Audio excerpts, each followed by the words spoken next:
Hey everyone, before we dive in, I just wanted to quickly apologize for the erratic uploads lately.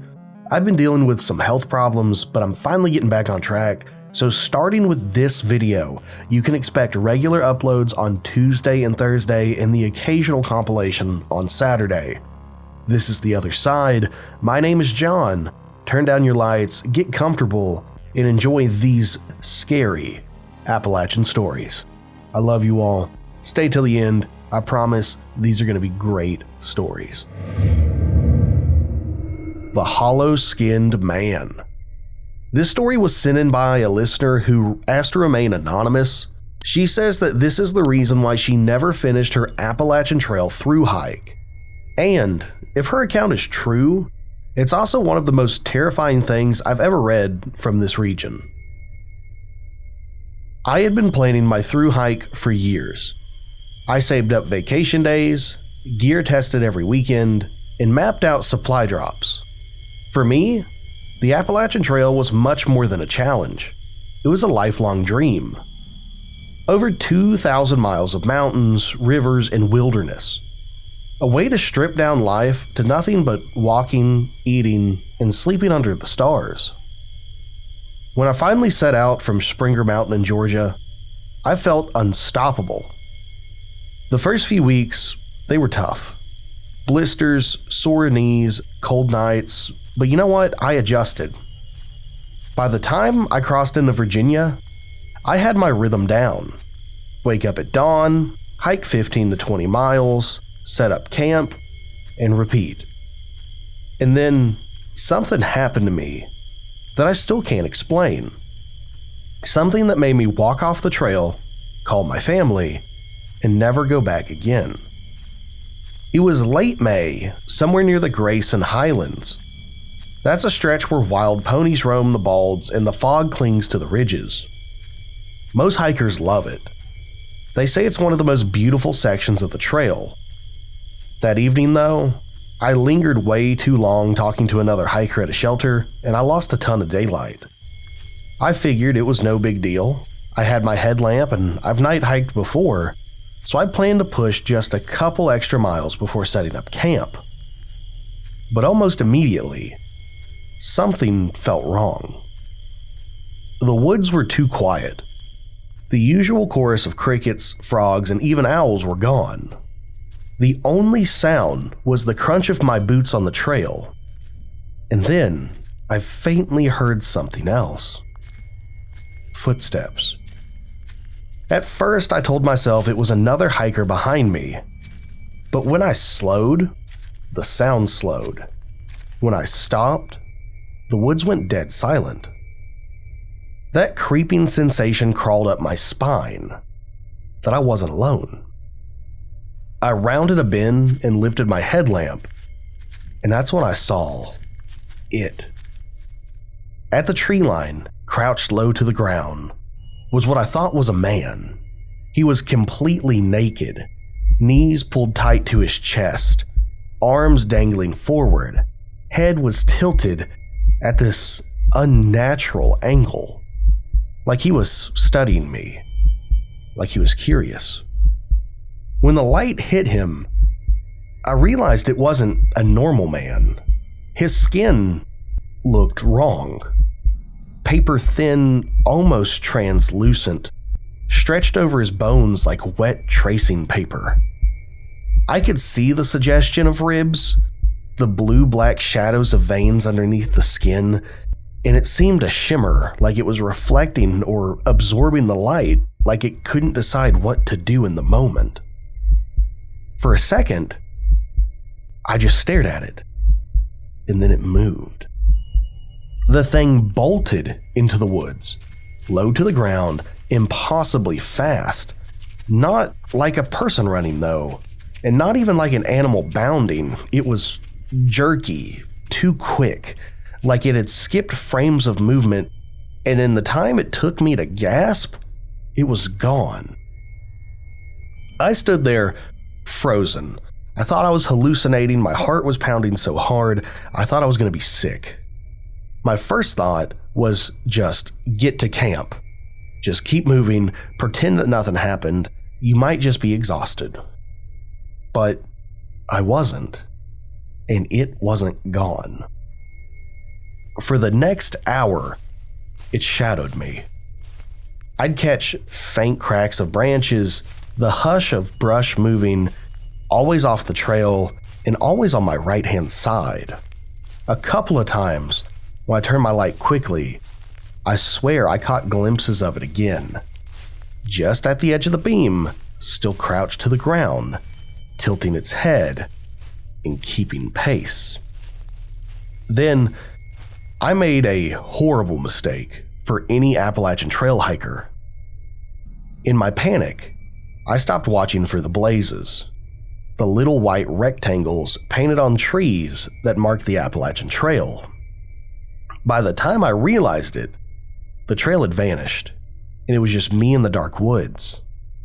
That's when whatever the hell this is got bolder. The noises grew closer, circling me, and I swung my headlamp around, and for a split second I saw it, pressed up against a tree, completely flat, maybe 20 feet away. Its skin glowed faintly, like paper held up to a candle, and I swear this thing didn't have a face, just hollows where features should be. And then it was gone again. I lost it. I realized I wasn't hallucinating and I was in the woods with whatever this thing was. I started running full tilt, crashing through the underbrush, not caring where I was going. Branches clawed my arms and legs, and my pack snagged on saplings, but I didn't stop. Eventually, I tripped over a fallen log and hit the ground so hard I saw stars. I lay there gasping and listening, but for the first time in hours, I heard silence. Too terrified to move, I curled up against the log and I must have dozed off. Because when I opened my eyes, morning light was spilling through the tree canopy. The trail was 50 yards away. I staggered back to it, shaking, and I hiked until I reached a road crossing. From there, I hitched in the town, called my family, and told them I was completely done with the Appalachian Trail. That was the end of my hike. I've never told this story to anyone on the record. When other hikers ask why I quit, I just say the trail wasn't for me. But the truth is, I could have finished. I wanted to finish. What stopped me wasn't injury or homesickness or lack of willpower. It was something that is out there. It's knowing that there's something else there. It's that something out there looks human, but it isn't, and it's something that's thin and hollow and something that is waiting on you. I'll never forget the sound it made when it moved either. Like dry skin stretching and cracking just before it tears. Story number 2, the cave thing. This story was sent in by a man from Hazard, Kentucky. He says what happened to him and his friends one summer night inside of an old coal mine is the reason he never set foot in caves anymore. And if what he describes is true, I'm terrified. Growing up in Hazard, Kentucky, there wasn't a whole lot to do on summer nights. You had football games, bonfires, or if you were a little reckless, you went exploring the abandoned mines. Everybody knew they were dangerous, but that didn't stop teenagers from daring each other to go inside.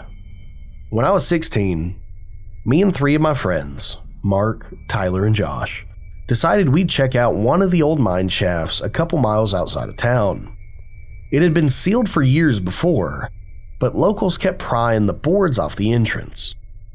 People said it was haunted. Others claimed there were things still living down there. Bats, snakes, maybe even cave people. But we all thought it was just small town talk. Well, we were wrong. We hiked out there around dusk, flashlight in hand, joking the whole way about who would go chicken out first. The mine was just a dark slit in the hillside. Boards splintered and hanging loose, and it smelled damp, like wet stone and rusted iron. The deeper we went, the colder it got. Our voices echoed off the walls. Every step stirred up gravel and dust. At first, it was exciting, like exploring forbidden territory. But after 20 minutes, paranoia set in, and the mood shifted. Tyler stopped walking and he said, "Did you hear that?" At first, I thought he was just messing with us. But then we all went quiet. Somewhere ahead, deeper in the shaft, came the faintest scrape, like nails dragging over rock. We told ourselves it was probably just a raccoon or a stray dog, but then our lights swept across the tunnel, and we saw something move. Something crawled across the path, low to the ground. At first, I thought it was a person, but the proportions weren't human. This thing was bending like a spider as it moved, and the body was pale white and hairless. We froze, our beams jittering in our hands, and then the thing turned its head toward us. 2 eyes reflected back, glowing like flashlights, and that was enough. Josh swore and he bolted. The rest of us followed, slipping on gravel, banging shoulders against the wall as we sprinted back toward the entrance. Behind us, we could hear it scrabbling on all fours, but it wasn't getting too close. When we finally burst into the night air, we didn't stop running until we were halfway down the hill. Once we did, that's when we dared to look back. The entrance to the shaft was completely empty. Silent. Just a black hole yawning in the hillside. We tried to laugh it off and convince ourselves we had seen a big dog or maybe a trick of the light. But then Mark pointed out something that none of us could explain. On the rock wall around the mine entrance were handprints. Dozens of them, pressed deep into the soot and dust. But here's the part that makes my skin crawl. Some of those handprints were 10 feet up. After that night, none of us ever went back. In fact, I can't even walk near those hills without feeling that thing watching me. I don't know if it was human or animal or just something that adapted to live in the dark. All I know is whatever we saw in that mine probably shouldn't exist. And I'll never forget those creepy eyes glowing back at me before it chased us. Story number 3, The Silent Family. This story was submitted by a backpacker who was attempting a solo hike section of the Appalachian Trail. He says he doesn't know what he stumbled into that night, but whatever it was left him shaken enough that he doesn't want to go back. And I'm not gonna lie, after reading this story, I absolutely hate this. I was somewhere in western North Carolina, deep in the Blue Ridge Mountains, hiking a week-long solo stretch of the Appalachian Trail. I'd done plenty of backpacking before, but this was my first time going alone for more than a couple of days. I wanted solitude, just me, the trail, and the woods. And that's exactly what I got. For days, I barely saw another soul. It was late fall, so a lot of the thru hikers were already off the trail, and the shelters were mostly empty. So I camped alone every night. At first, it felt liberating, but as the miles wore on, the solitude got heavier, and the forest felt bigger and quieter. Then came the night I found the clearing. It had been a long day. Rain, slick rocks, steep climbs, the usual. By dusk, I was completely spent. I was exhausted. But I wanted to push just a little bit further to get closer to town for my next resupply. I hiked until the last of the light was bleeding out of the sky, then turned off into a small side clearing. The trees opened just enough for a campsite, maybe 20 yards across. And that's when I saw it. A fire. A neat little campfire burning steady in the center of the clearing. Around it sat 3 figures, 2 adults and a child. At first I felt relieved. I had been out there alone on the trail so long, it was almost comforting to see people. I figured they were just another family out enjoying the trail, but as I got closer, something felt off. None of them moved. They just sat there, cross-legged, hands on their lap, staring into the fire. Their faces were lit by the flames, and they were blank, expressionless. I stopped at the edge of the clearing, raised a hand, and said, "Hey, mind if I pass through?" Nothing. No blink, no glance in my direction, nothing. The fire crackled, the leaves rustled in the wind, but the 3 of them didn't make a sound. I tried again. Evening. I didn't expect to see anybody out here." Still nothing. By now, the hair on the back of my neck was standing straight up. I couldn't shake the sense that something was deeply wrong. These weren't hikers. Their clothes looked old. Not vintage, not retro, just wrong. Faded fabrics, outdated cuts, and the boy was wearing suspenders. Then I noticed something else. They were all breathing in perfect unison, perfectly in sync.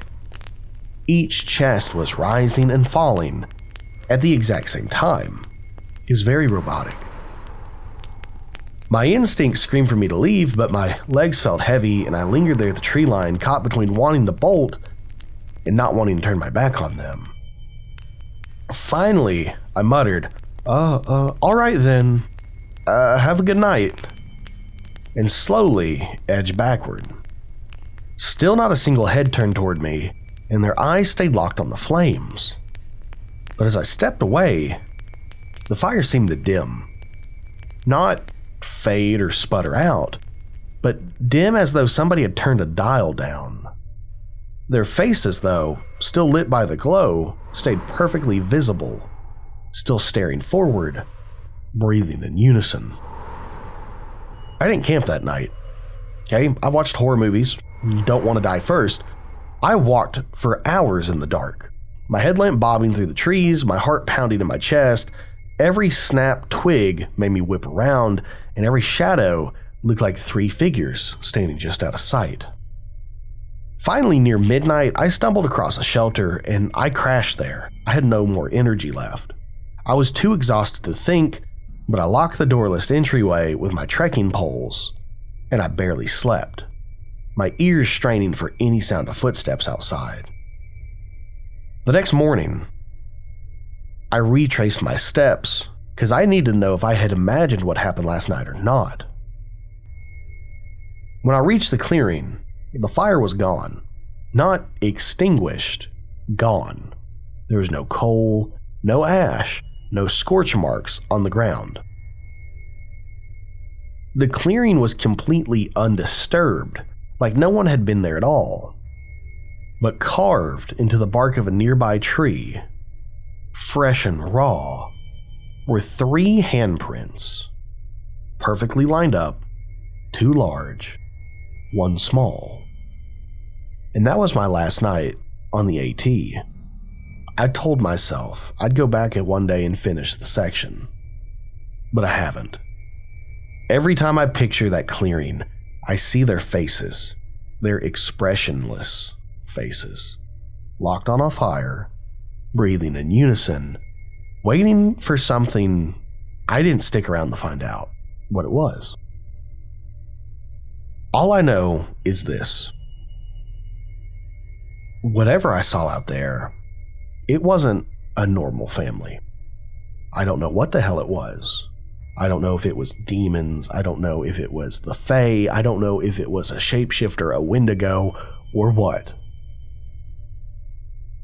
it was not a regular family. Story number 4, the knock at the cabin. This story was submitted by a listener who wants to go by the initial R. He said it happened to his family during a trip to eastern Kentucky last fall. Now, he asked me not to share the exact location because, in his words, I don't ever want to see that cabin again. If what he's saying is true, I'm going to have to do some exploring in eastern Kentucky because this is wild. It was supposed to be a quiet family getaway. Just me, my wife, and our 2 kids, spending a long weekend in a remote Airbnb cabin up in the hills of eastern Kentucky. The photos had shown a little rustic place. Wood-paneled walls, wraparound porch, no neighbors for miles. Exactly the kind of retreat we thought we needed. The drive was beautiful but unnerving. A winding road that narrowed to gravel and then dirt. Towering trees closed in on all sides of the road. By the time we arrived to the cabin, the sun was already dropping, and it felt like we were leaving the rest of the world behind. The cabin itself was cozy, sure, but there was just something about it, and its silence, that immediately struck me. No distant highway noise, no dogs barking, no noisy neighbors. Just crickets, the occasional hoot of an owl, and the creaking of the porch as we unloaded our bags. The first night passed without incident. We played board games by lantern light, read to the kids, and turned in early. But the second night, everything changed. At exactly 2:13 a.m., I know because I checked my phone, a sound woke me up. 3 slow, deliberate knocks on the front door. Knock, knock, knock. At first, I thought I dreamed it. The kids were asleep and my wife stirred beside me, and the cabin was silent again. I told myself it must have been the wood shifting or an animal bumping against the porch. But the next night, it happened again. My phone read 2:13 a.m. on the dot. 3 knocks, slow and measured. Knock, knock, knock. This time, my wife sat up too. We both looked at each other in the dark, wide-eyed. I grabbed a flashlight and I started to creep down the stairs. When I opened the door, there's nothing there. The porch was empty, no wind, no branches, no one standing there, just darkness pressing in from the trees. By the third night, I was dreading 2:13 a.m. I sat awake in the living room, watching the clock tick down. Sure enough, right on time. This time, it was louder, heavier. I now knew it wasn't a branch and it wasn't an animal. I could tell it was the rapping of knuckles on wood.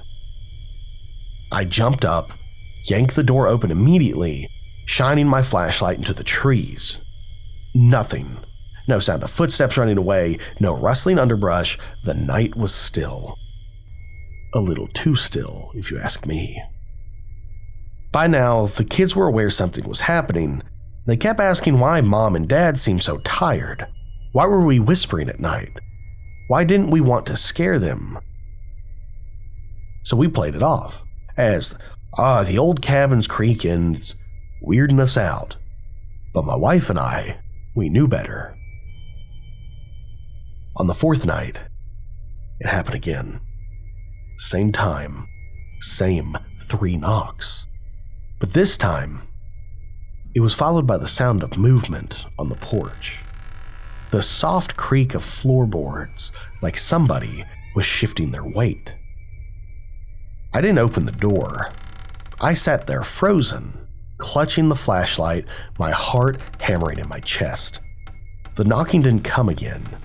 but the sound of those floorboards settling, like somebody was pacing back and forth slowly, went on for almost a full minute before fading in the silence. The final morning, our last day in the cabin, we got our answer. I stepped outside to load up the car, and that's when I saw them. Footprints. Dozens of muddy, bare footprints covering the porch, leading up to the door, circling the windows, stretching across the boards. Some were small like a child's, others were long like a Sasquatch. That's the only way I can explain it. But all of them pressed deep into the wood, as though whoever or whatever made them had stood there for hours. But here's the part that chills me the most. The mud was fresh. It was wet. It was dark, almost black. But it hadn't rained in 3 days. There was no rain since we got there.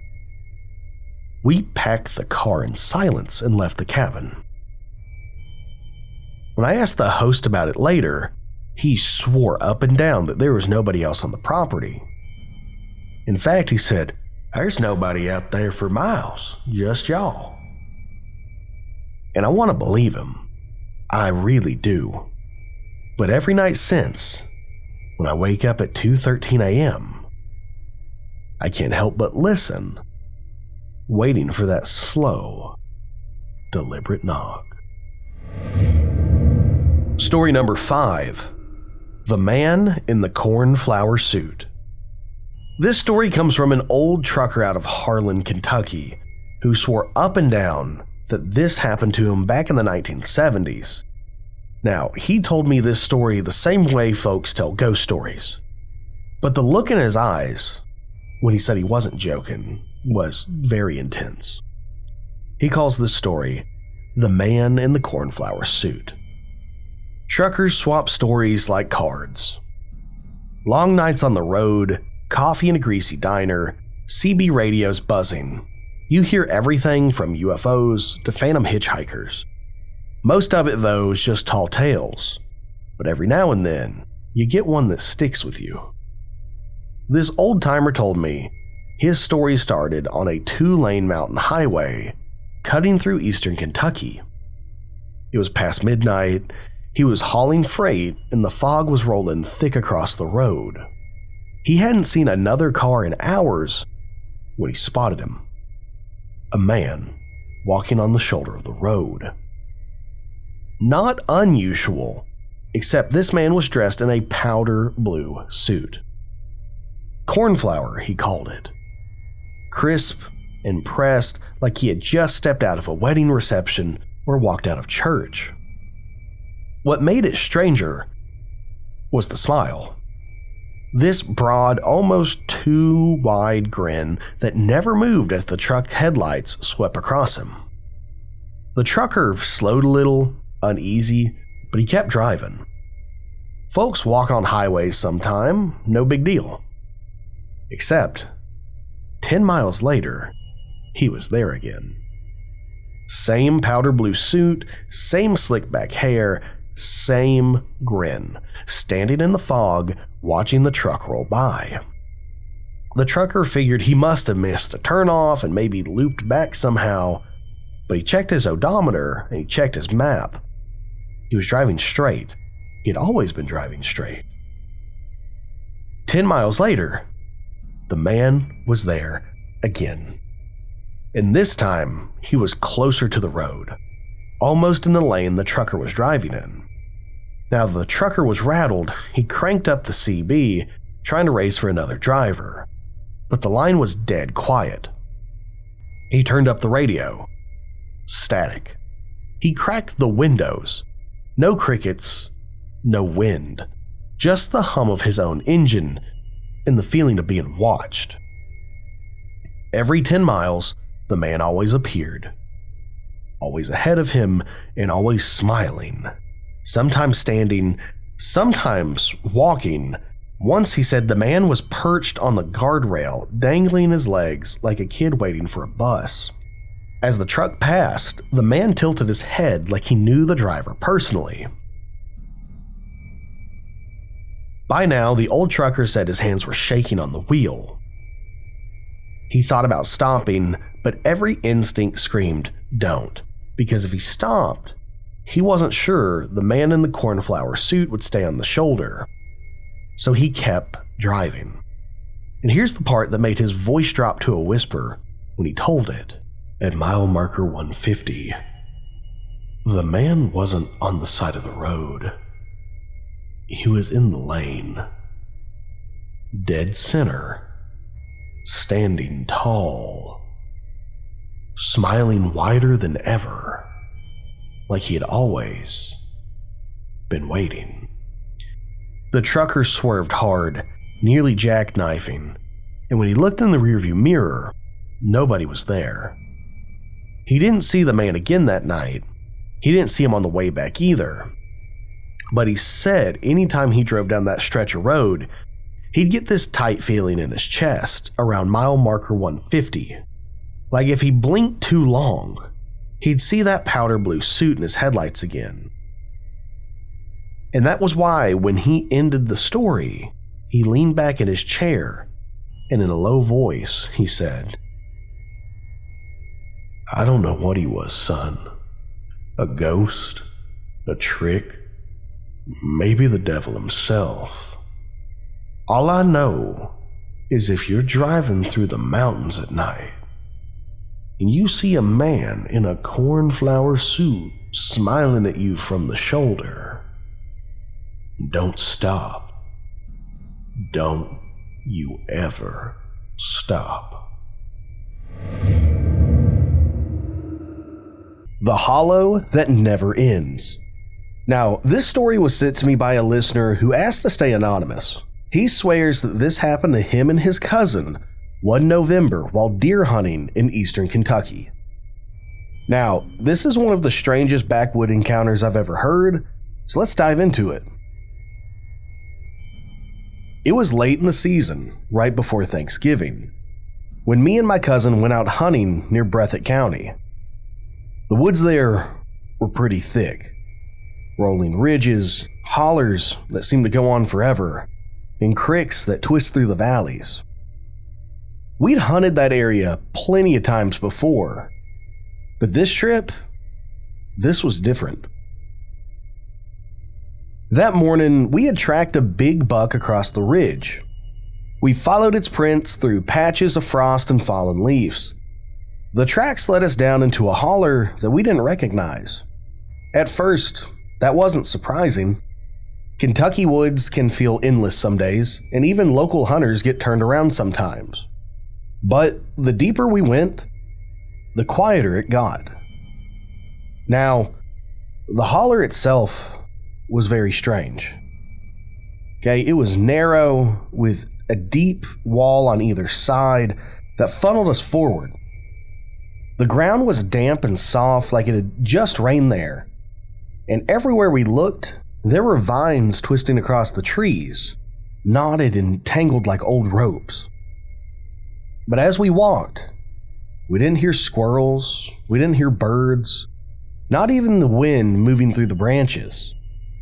Just our boots crunching on leaves, and the occasional snap of twigs. After about an hour, my cousin stopped and pointed. "Does that tree look familiar to you?" I shrugged. There's trees all over like that. Ahead of us, leaning half dead against the slope, was this massive hollowed oak tree. It was blackened and split down the middle like it had been struck by lightning. Now, as we kept walking, the trail curved, and after about 20 minutes, there it was again. The same dead oak.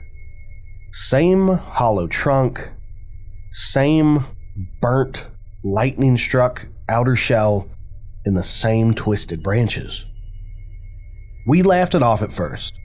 Figured we must have circled back without realizing it. But the tracks we had been following, the deer's tracks, they kept leading forward, right back into that holler. So we tried again. chose a different fork, marked the trees with notches, and even set a stick upright in the dirt. We hiked for what felt like another hour, not saying much now, just pushing forward. And then we saw it again. That dead oak. Leaning the same way. Hollow the same way. Our stick, it was gone. Our notches, missing. It was like we'd never left. And that's when the unease turned into something else. Fear. Because now, we were sure. We weren't just lost. We were being kept there. We tried everything. Backtracking, climbing the slope, even following the creek upstream. But no matter what direction we took, we always came back down to that same blackened oak, standing like a marker in the center of the hollow. And the worst part, every time we returned, the woods seemed just a little darker. As night fell, we started to panic. My cousin swore he saw shadows moving just beyond the tree line. Long shapes darting from trunk to trunk, keeping pace with us. Once he said he heard voices, low and muffled, like people whispering in another room. I didn't want to believe him. I just kept telling myself it was just nerves. But then I noticed something too. The deer tracks we'd been following, the ones that led us into the hollow, they were gone. Completely vanished, as if they had never been there at all. We never fired a shot that day. Never even raised our rifles. By the time we stumbled back out, we weren't sure how we'd done it. We just kept walking, refusing to look at the oak when we saw it again. Refusing to acknowledge it was there. And then suddenly, we were back on the ridge. The holler that we had been trapped in. We had walked in for hours. It was gone. Just a steep hillside sat beside us, with no trail leading down. To this day, I couldn't tell you where we'd been. We checked maps, asked around. No one knew of a hollow like this in the area. Some old-timers said we wandered into the bad woods, places you're not supposed to hunt and places you're not supposed to talk about. Something about them being tied to old Native American rituals. I don't know about any of that, but all I know is this. I'll never step foot in those hills again, because somewhere out there, there's a hollow that never ends. And if you're not careful, it'll take you to.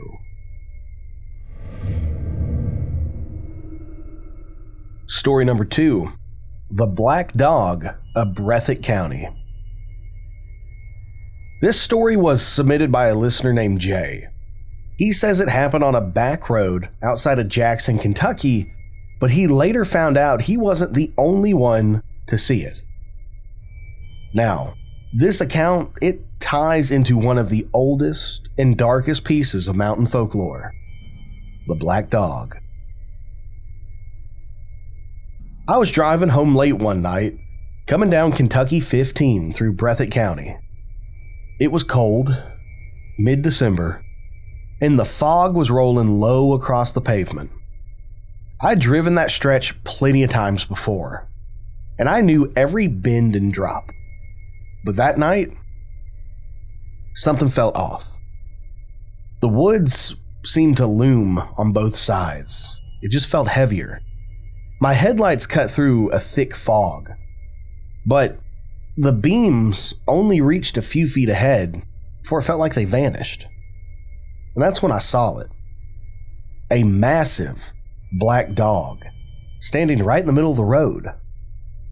At first, I thought it had to be somebody's hunting hound, but as I got closer, I realized it was far too big. Its shoulders came up almost to the hood of my car, and its head hung low, eyes glowing like embers in the night. Its breath steamed the air, thick and heavy, as if the cold didn't touch it. I swerved hard to avoid hitting it, my tires skidding on the slick pavement. When I came to a stop, my heart was hammering so hard I thought I might pass out. I looked in the rearview mirror, expecting to see the dog trotting off into the woods, but there was nothing. The road was completely empty. I sat there for a good minute, trying to convince myself I'd imagined it, that I had just seen shadows or a deer or something that my brain twisted into the image of a dog. But when I finally got home and parked under the porch light, I saw them. 4 long claw marks raked down the side of my car, deep, like something had dragged a set of knives across the metal. When I told people about it later, I found out I wasn't alone. Other drivers in Breathitt County have seen the same thing. A massive black hound with glowing eyes, standing in the middle of the road at night. Some say it vanishes the moment you get close, and others say it chases your car for miles, never tiring, never leaving, with its paws pounding the asphalt, but never leaving a track behind. And always, every one of these stories, when they check their car later, there's scratches, claw marks, proof that something was there. Now, the other side, you may be asking, what is it? Somebody's pet that got out? Is it mythological? Some people in this area say it's a hellhound, a beast from old European folklore that followed settlers in the mountains, a guardian of the underworld, an omen, death. If you see the black dog, it means that somebody close to you is gonna die. Others say it's tied to Breathitt County's violent past, that all the feuds, the murder, the blood spilled on these roads conjured something that took the shape of a beast, a reminder that the land remembers. And then there's the skeptics, like my own dad, who claim it's just imagination. It's fear and fog mixing together. But here's the thing. Scratches on cars cannot be explained away by imagination. And I've seen them on different cars with my own eyes. All I know is this. If you're driving through Breathitt County at night and you see a massive black hound blocking your path, don't swerve, because you can't avoid it.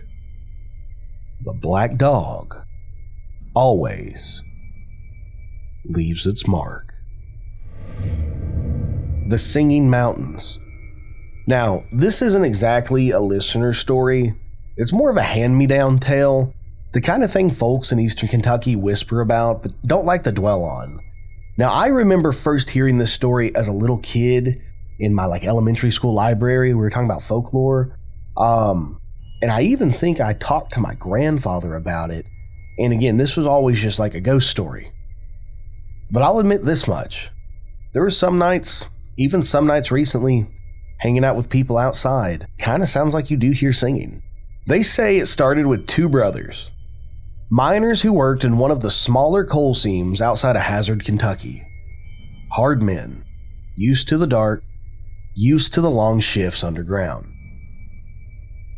One night, after a double shift, the older brother came home, pale as a sheet. He told folks that while he was deep in the mine, far below the daylight, he heard something strange. Not dripping water, not shifting rocks, but singing. He swore it sounded like a choir. Dozens of voices echoing from somewhere deep in the mountain. He said it wasn't English, but it wasn't nonsense either. Just this low, mournful hymn that seemed to rise and fall with the earth itself. Now, of course, nobody believed him. The other miners, they laughed it off. Said he was tired, said the tunnels echo funny when you've been down there too long, and his younger brother even teased him about it. But his older brother, he didn't laugh. He said that the singing followed him out of the mine, lingering in his ears, even after he reached the surface. He didn't sleep that night. The next morning, he refused to go back underground. The younger brother, stubborn as ever, told him he was crazy. Said he'd go down there himself and prove there was nothing there. So he grabbed his lamp, his pick, and he went to the mine alone. Hours passed. The shift ended. The men came back out. But the younger brother never did. They searched for him, of course. Days of searching, but there was no collapse. No sign of an accident. No body was ever found. Just empty tunnels and silence. Then, about a week later, the older brother returned to the mine. He stood outside the mouth of it at night, just listening. And then he heard it again. The singing. Only this time, woven into that strange choir of voices, he swore he heard something he recognized. His brother's voice, calling out to him from deep inside the mountain. That was the end of him too, they say, because not long after, he disappeared. Nobody ever saw him again. Some folks think he went into the mine one last time, following the song. Others say the mountains just took him. Now that's the story as it's told in those parts. Most folks will laugh it off, call it an old camp superstition. But I'll tell you this. Not far from there, on still nights, when the wind carries just right, you can hear it. Low, drifting voices, rising like a hymn from the belly of the earth. Never clear enough to make out words, but just enough to make the hair on the back of your neck stand up. And once in a while, a single voice will rise above the rest. A man's voice, pleading, calling out. I don't know if these stories are imagination. There really is a choir buried in those mountains. But I do know this. When old-timers warn you not to linger near an abandoned mine mouth after dark, they have their reasons. Because some songs aren't meant to be heard. And once you hear it, you might never come back out of the mountain. This story was sent in by a listener, and I'm not gonna lie, I tried to clean it up a bit, so this is how it's gonna sound. They were hiking in southern Appalachia, exploring a series of ridges that branch off the Appalachian Trail. It was late October. The air was cool and crisp, leaves crunching underfoot. They planned to make a short overnight trip, hike in, set up camp, and come back out the next morning. About halfway through the hike, they took a narrow deer trail that cut downhill through the trees. That's when they found it. A small clearing, maybe 30 feet across. Hidden deep in the woods, in the center, there were a dozen or so old headstones. Some leaning, some half buried in moss. Either way, the engravings were so worn down to nothing that their names had been lost to time. The hiker just stood there, staring. There was no road nearby, no church, nothing. Just these stones scattered like teeth in the middle of nowhere. They snapped a picture on their phone, whispered an awkward, "Sorry for intruding," and kept moving. That night, they set up camp about a mile from the site. It was quiet. The wind was just moving through the branches. They cooked dinner, zipped in their tent, and tried to sleep. That's when the dream started. They said it was the most vivid dream they had ever had. They were lying in their tent just as they had been, but outside, they could see shapes moving. Figures, people, a circle of them, standing just beyond the fire pit, silhouettes swaying in the dark. Now, they couldn't make out faces. They could only make out that they were dressed in ragged, old-fashioned clothes, and they were whispering, low, layered voices, speaking a language that the hiker didn't recognize. It wasn't English. It wasn't anything really familiar to him. The whispers grew louder until they felt like they were all around the tent. Pressing closer, the hiker tried to scream, but couldn't. Their body was frozen. The only thing they could do was listen to the voices in a kind of chant, words tumbling over each other like water running over stone. When they finally jerked awake, their heart hammering, everything was silent again. The fire was out, the woods were still, and for a moment, they convinced themselves that it had really just been a nightmare, until they saw it.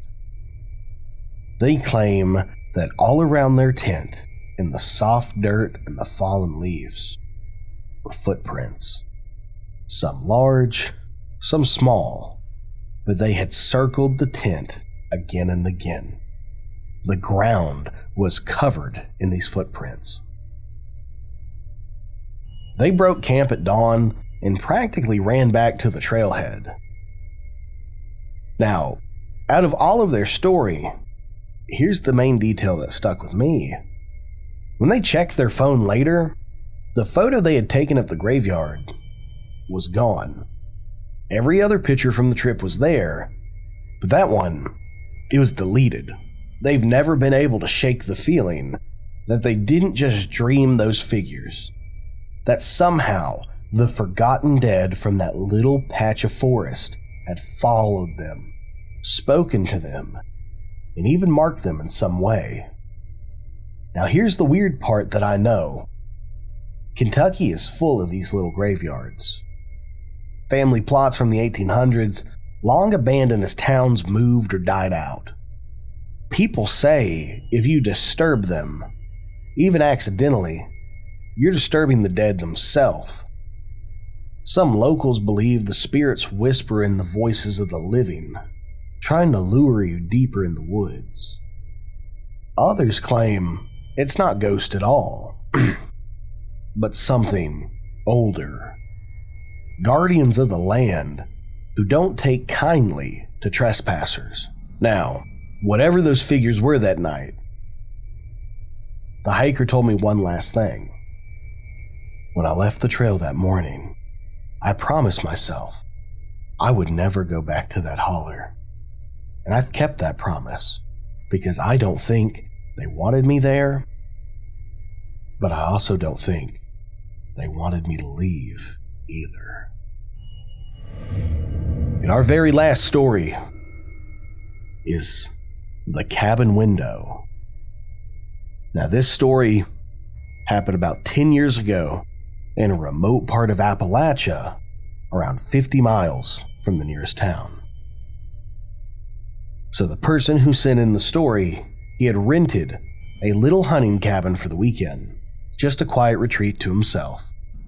The cabin was pretty bare bones, a wood stove, small kitchen, one bedroom, all tucked deep in the woods with no other homes nearby.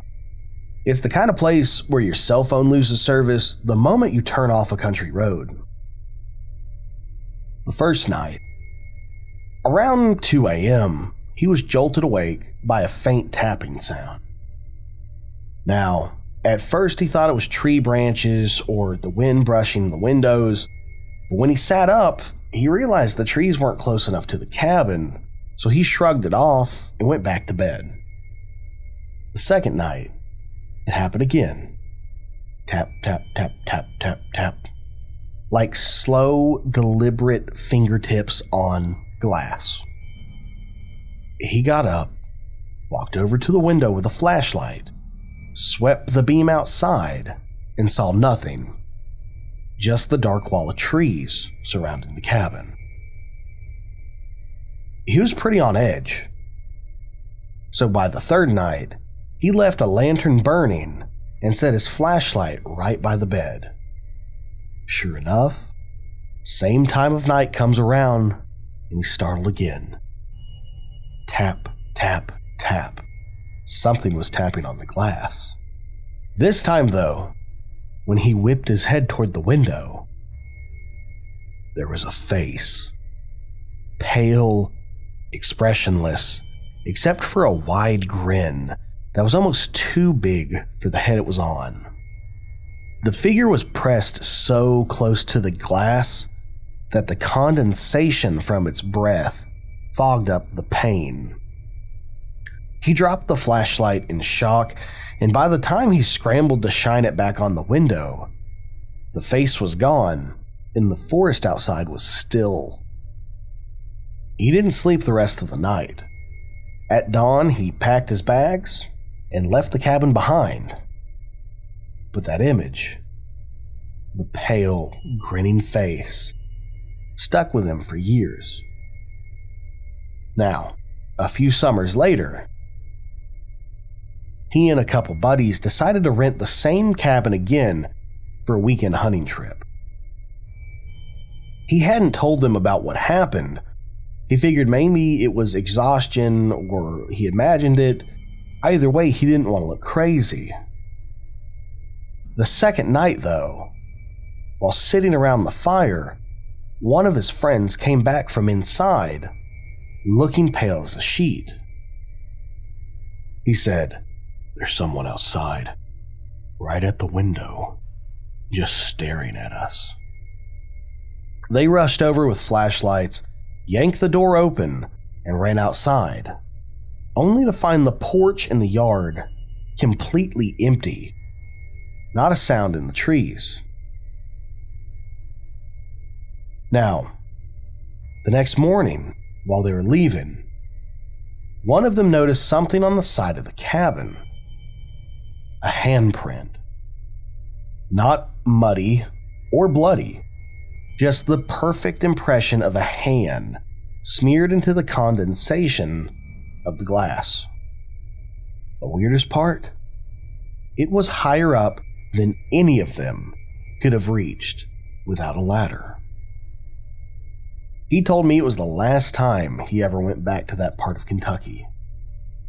And here's the thing. Stories about window watchers pop up all over Appalachia. Some say they're spirits of the lost, forever circling cabins at night. Others think they're skinwalkers or mountain tricksters, mimicking human faces just to toy with people. But whatever it was at that cabin, I don't think it was trying to get in. It just wanted to be seen. The Lantern Man of Pine Hollow. This story was sent in by a retired coal miner from eastern Kentucky. He swears that what he saw one night while walking home wasn't just a trick of the dart, but something far stranger and far older lurking in the holler. This was emailed to me by Daniel, who grew up right outside of Hazard, Kentucky. He told me that his father worked long shifts at one of the old coal mines there. The kind of job where you'd go in before sunrise, and most nights you wouldn't come out until after dark. Now, this was back in the early 90s, and Daniel's father didn't have a car at the time. Most nights he walked the 3 miles from the mine back home. That walk took him down a dirt road, through a long stretch of pine forest, before eventually cutting across an old hollow locals called Pine Hollow. It wasn't unusual for miners to walk together at night, but Daniel said his dad often walked alone. He wasn't scared of the woods, he had grown up there. He knew the sounds of coyotes, owls, and bobcats, but there was something about Pine Hollow that always made him uneasy. One evening in late October, Daniel's father was making that walk home when he noticed a dim glow in the trees off to his right. At first, he thought it was another miner. Plenty of men carried lanterns or flashlights back with them, but this light, it looked different. It wasn't steady. It swayed, like an old lantern being carried by hand. And it wasn't close to the ground, it was at chest level, moving in and out behind the trees. Curious, Daniel's father called out, "Hey, you need a hand?" No answer. The lantern just kept bobbing around deeper into the woods. He figured maybe it was somebody from out of town hunting late, or a miner taking a shortcut. He kept walking, but as he did, he realized something strange. He couldn't hear anything. When somebody walks through the woods at night, you hear it. Branches snapping, the crunch of leaves, the ambient sounds of the forest. But with this lantern, there was no footsteps. Just silence, broken only by the faint metallic creak of the lantern's swing. Over the next few weeks, Daniel's father saw that same lantern again. Sometimes it was far back in the woods. Other times, it was close enough that he swore it was only 20 to 30 feet away. Always swinging around, always silent. One night, the light appeared directly in front of him, floating across the road about 50 yards ahead. He stopped dead in his tracks.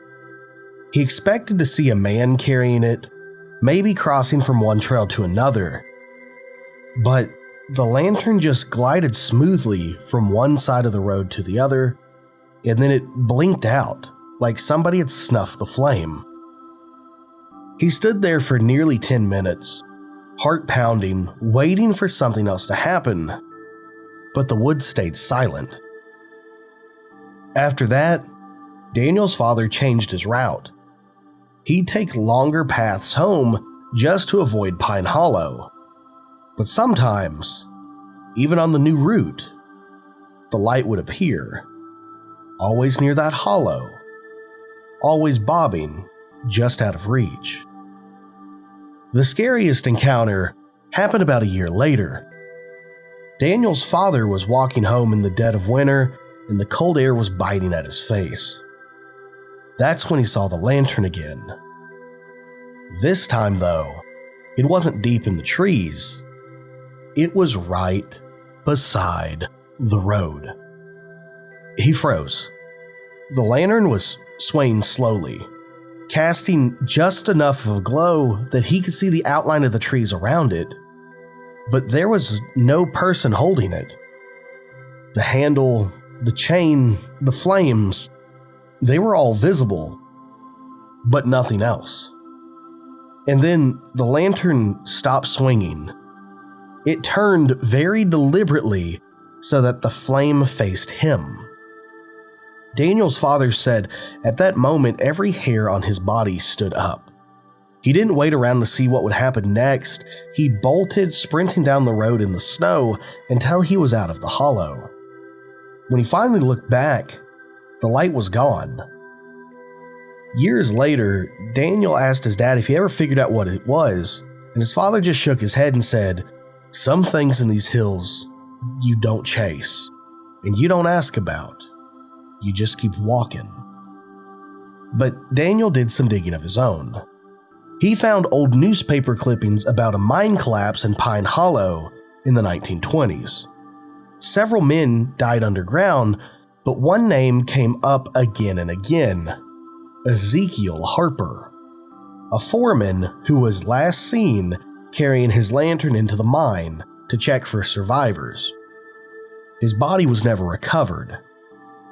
Locals say that his spirit wanders the hollow, searching with that same lantern, trying to find a way out. Daniel swears his father never made up stories, and to this day, he refuses to drive through Pine Hollow after dark.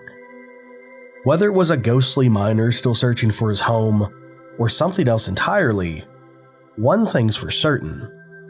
In Pine Hollow, if you see a lantern swinging in the dark, don't follow it.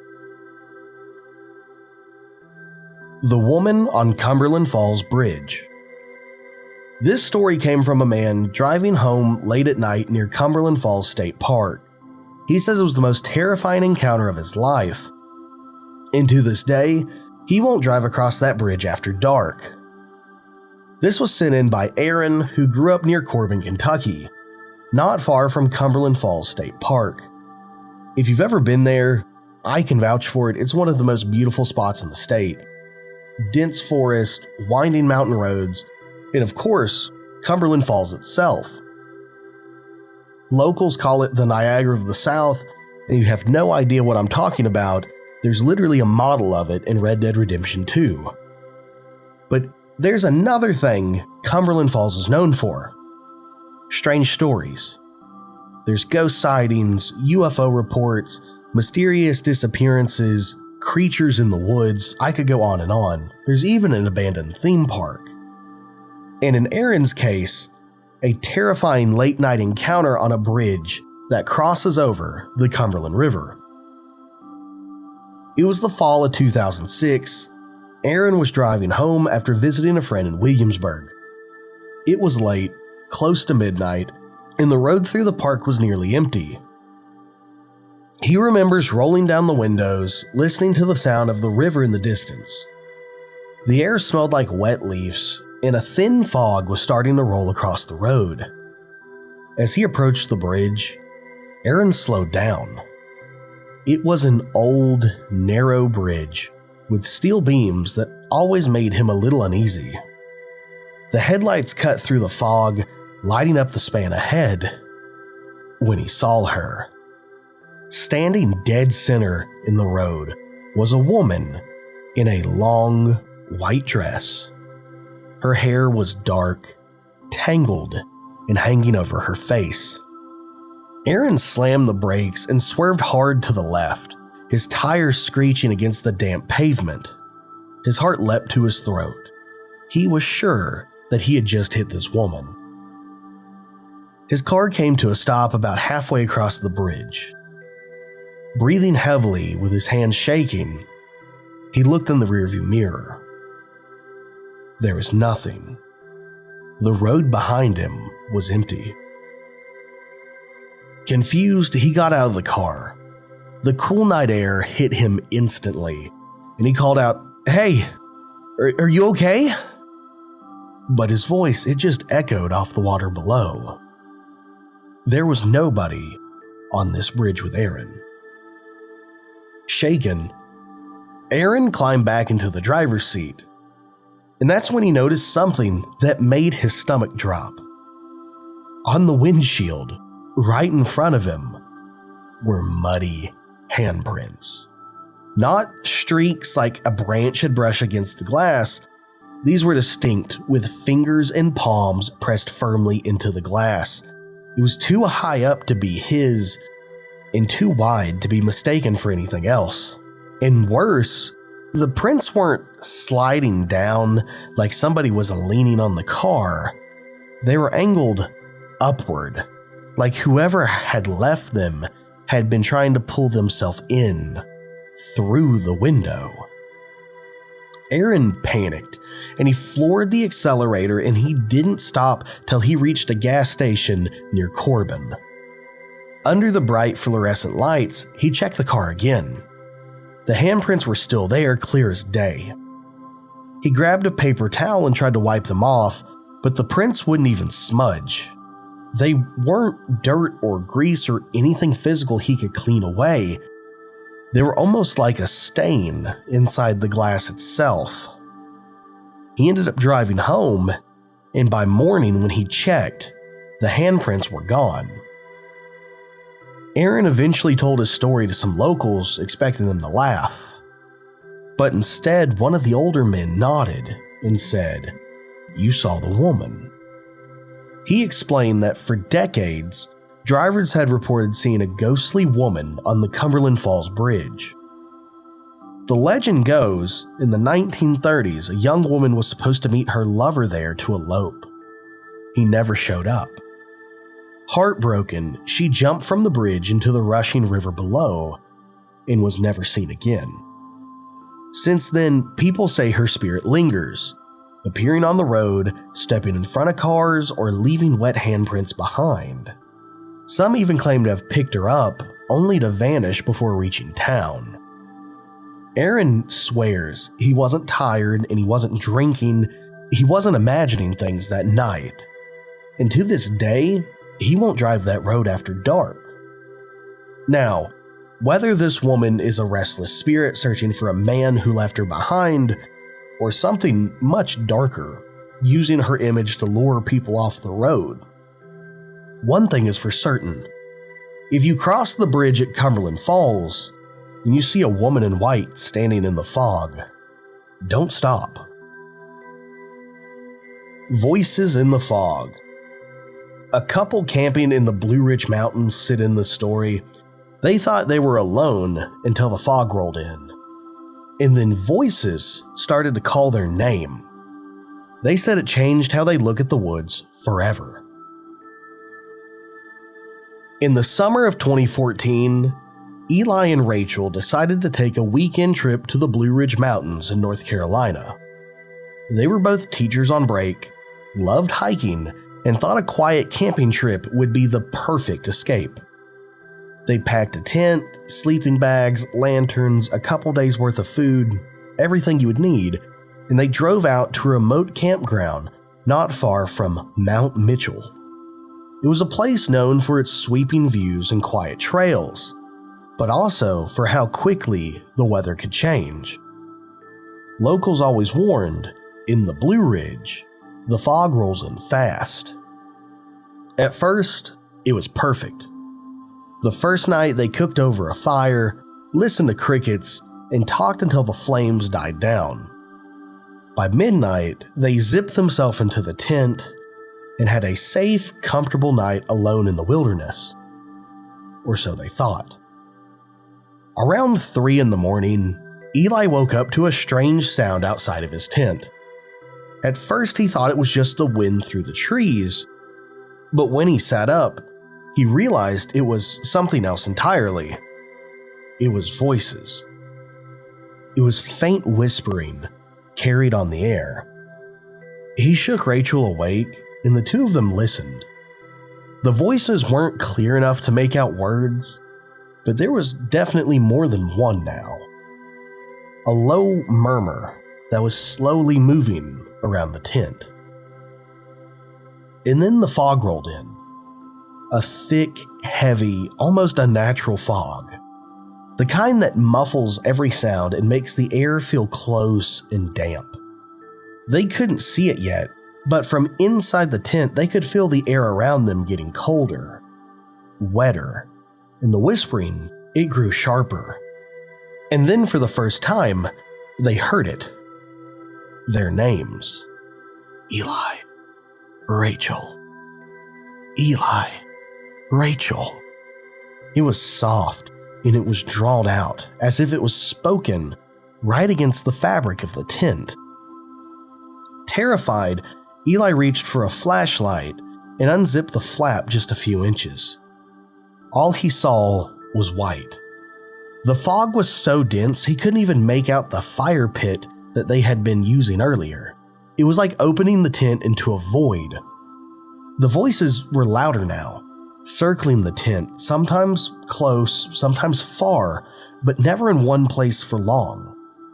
Rachel began to sob and begged him to zip the tent back up, which he did with shaking hands. For the next hour, the two sat frozen, clutching each other, listening as voices whispered their names again and again. At one point, something brushed against the side of the tent, leaving the faint outline of a hand pressed into the fabric, then slowly sliding down. That was the breaking point. At dawn, the voices stopped. The fog didn't lift, but the silence that followed was almost worse. As soon as the light began filtering through, Eli and Rachel unzipped the tent, threw everything in their packs, and bolted. They hiked nearly 2 miles back to their car, barely speaking, constantly glancing over their shoulders. The fog followed them almost the entire way, and it was thick and suffocating, until they reached the parking lot.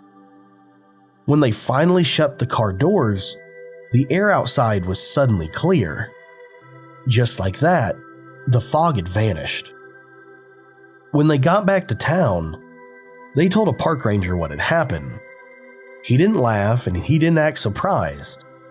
Instead, he said quietly, "You camped near one of the old burial grounds, didn't you?"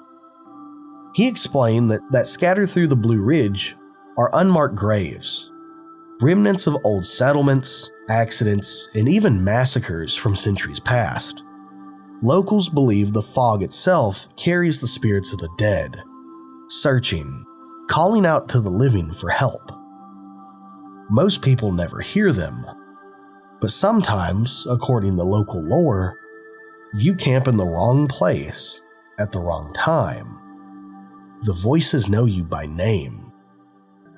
Now, Eli and Rachel have never camped in the Blue Ridge Mountains again, although they still hike the trails during the day, but they never go back out if there's a hint of fog.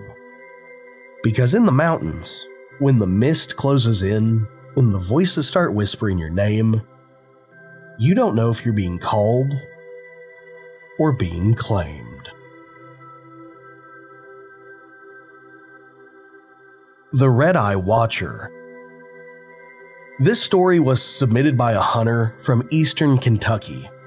He insists he was stalked for hours by something inhuman, something with glowing red eyes that paced him through the trees. Now, he never went back to that stretch of woods again, but I really want to know what's going on there. This story comes from Clint, who grew up in eastern Kentucky near the Daniel Boone National Forest. Clint's family lived off the land. His father was a coal miner, but his real passion was hunting. And from the time Clint was old enough to carry a rifle, he was out in the woods with him. By the time Clint was in his early 20s, he thought he knew those woods better than anyone. Every trail, every ridge, even every sound an animal could make, he thought he was an expert, and he always said the woods were like a second home. But one night, in November, Clint learned the hard way that something else lived out there too. Something that watched him. The woods were dead quiet. No wind, no birds. Just the crunch of his boots on frosted leaves. He climbed into his tree stand, settled in, and waited. As the sun dipped behind the ridges, Clint noticed something strange. Normally at dusk, the woods would come alive. Owls calling, coyotes yipping, small animals rustling in the brush. But that night, it was silent. Too silent. He sat there for over an hour, watching, listening, but nothing moved. No deer, no rabbits, nothing. Just a still, heavy quiet that pressed down on him. Then, out of the corner of his eye, he saw them. 2 glowing red orbs about 30 yards away, staring straight at him through the trees. At first, Clint thought it was a deer caught in the last rays of light. But the eyes, they were too high for a deer. They were about level with his head up in the tree stand, and they weren't reflecting white or yellow like normal animal eyes. They were red. He blinked, thinking maybe he was imagining it, but when he looked again, they were still there, unblinking, fixed right on him. Clint raised his rifle and he peered through the scope, but when he lined his crosshairs up, the eyes were gone. Just dark woods remained. Then, from his left came the sound of heavy branches snapping. Clint whipped his head around, and there they were again. 2 glowing red eyes, pacing him, maybe 20 yards away. Every time he turned to face them, they vanished. And every time they vanished, he'd hear movement.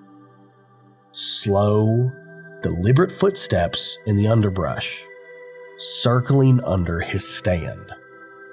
Now, he tried shining a flashlight, sweeping it across the trees, but the beam lit up nothing, just empty woods. The moment he turned the lights off, though, the eyes would reappear, always closer. This game went on for nearly half an hour, eyes appearing, disappearing, movement crunching through the leaves, circling tighter and tighter around his tree stand. But by then, Clint wasn't thinking about hunting anymore. He just wanted out. Finally, heart pounding out of his chest, Clint decided he could not stay in that stand any longer. He slung his rifle, climbed down, and started the long walk back to his truck, which I think that's the bad idea because you at least had a height advantage before that. He said the moment his boots hit the ground, the woods erupted. Branches snapped, leaves crunched. He could hear the thing pacing him just out of sight. And every step he took, it took a step too, staying just a few feet inside the tree line. He walked faster, so did it. He stopped, so did it. He started to run, so did it. At one point, he shouted into the woods, "Come on out then!" But the only reply was a low, guttural growl that froze him in place. Clint said he never heard a sound like that before. No bear or bobcat made that sound. It was deep, vibrating in his chest, and full of malicious intent. When he reached the ridgeline, Clint broke into a full sprint. He could hear it running too, crashing through the brush, keeping pace. His flashlight beam bounced wildly, sometimes catching brief flashes of those red eyes flickering through the trees. At one point, something threw a branch, a thick, heavy tree branch right across the path in front of him. It slammed into the ground so hard, it snapped in two. He didn't stop, he didn't look back, he just kept running. Finally, he burst out of the tree line into the gravel lot where his truck was parked. He threw himself inside, slammed the locks, and flicked the headlights on. The beam lit up the edge of the woods. Nothing. Just trees swaying gently in the wind. No sign of the struggle he just went through getting out. But Clint swore, just before he peeled out of there, he saw those two red eyes flash once and then vanish into the dark. For weeks after, Clint refused to go back into the woods at night. When he finally did, he never went alone. And even in broad daylight, he always said he felt like something was watching them. He talked to his uncle about it, and he laughed. He said it might have been a bobcat or an owl, but it could have been him, the red-eyed watcher. Now, According to his uncle, Appalachian lore says the red-eyed watcher is an old spirit of the forest, tied to the land long before settlers came. It doesn't hurt people, but it makes sure you know you're not welcome. To this day, Clint won't say for sure what he saw that night, but whenever people ask if he still hunts, he says yes, just never up that holler again. Because if you're in the woods of eastern Kentucky and you see glowing red eyes staring at you from the tree line, it's probably already too late. The Screamer of Laurel Fork. Several families from a remote part of Kentucky all have the same story about a chilling phenomenon. An ear-splitting scream that echoes down the valley at night. Some believe it's an animal, others claim it's a restless spirit. Now, whatever it is, no one has ever tracked it to a source. Laurel Fork is one of those places you don't find unless you're lost. Tucked back in the eastern Kentucky hills, it's a narrow holler lined with old family farms, logging roads, and patches of wood so thick the sun barely breaks through. People out there don't lock their doors, not because they trust everybody, but they figure if you're coming down Laurel Fork at night, you either know the land or you've made a mistake. And that's what makes the screams so unsettling. For decades, families living in Laurel Fork have told the same story. Late at night, usually after midnight, a sound will roll down the valley. At first it's faint, like the cry of a fox or a high-pitched yowl of a bobcat. But then it builds, it stretches, it takes on this human edge. People describe it as a woman screaming, long, drawn out, like she's begging for help. Others say it's not human at all, but the wail of a banshee, tearing through the treetops and rattling the windows of houses. But not once, has anybody ever tracked it to its source. The earliest reports come from the Carter family back in the 1970s. They lived in a little farmhouse right where the road bent around a creek. Late one August night, Mr. Carter was sitting on the porch when he heard it. A long, shrill scream that came from the ridge right behind his barn. At first he thought it was a panther, and the people around there still swore they roamed the hills. But when he whistled for his dogs, they didn't budge. They didn't bark, they didn't growl, they didn't even come out from under the porch. They just whined. And when the scream came again, closer this time, he swore it felt like the air itself vibrated his chest. He grabbed a shotgun and walked out to the edge of the yard and aimed it toward the tree line. But just before he pulled the trigger, the scream cut off, leaving dead silence behind. Not even the sound of crickets. He stood there holding his breath until he finally heard the faintest crunch of leaves, like somebody was walking up the ridge. But he never saw a thing. Years later, the Hensley family, who lived on the opposite end of Laurel Fork, had their own encounter. Their teenage son had been coming back from a football game, driving up the gravel road when he heard it. At first, he thought it was somebody playing a prank, a girl screaming for attention. But when it happened again, louder and angrier, he swore it was following his truck. Every time he rounded a bend, the scream was right behind him, as if something was pacing his headlights in the woods. By the time he reached his driveway, the boy was pale and shaking. He left his truck running, sprinted inside, and yelled that the Screamer was after him. That name stuck. Over time, people in the holler started sharing stories. Hunters claimed they'd hear it right before dawn echoing through the fog. One man said he'd been out spotlighting deer when the scream ripped across the ridge and every animal in sight bolted at once.